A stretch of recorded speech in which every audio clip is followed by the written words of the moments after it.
প্রিয় দেশবাসী, আমি শহীদ প্রেসিডেন্ট জিয়াউর রহমানের আদর্শের সৈনিক হিসাবে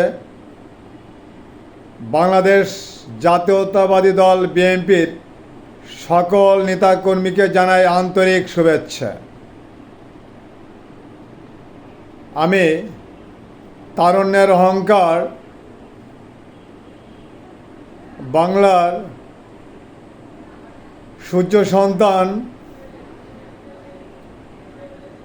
তারেক রহমানের সুদৃষ্টি আকর্ষণ করছি। বিএনপির মাঝে নেতাকর্মীর মাঝে যে বৈষম্য আছে সেটা দূর করার প্রয়োজন।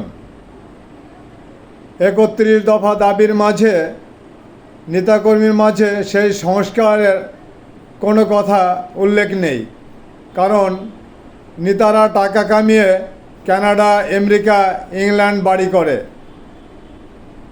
আর কর্মীরা বুকে তাজা রক্ত রাস্তায় ঢেলে দেয়। ওরা কেস খায়, জেল খাটে, অনেক নির্যাতিত হয়। তাই নেতারা এমপি হয়, মঞ্চে সামনে চেয়ারে বসে কৌশলগত বক্তব্য দেয়, আর কর্মীরা নিচে কাদামাটিতে বসে ঘাড় ধাক্কা খায়। এই বৈষম্য থাকা উচিত নয়, তাই এটা সংস্কার করা একান্তই প্রয়োজন আমি মনে করি।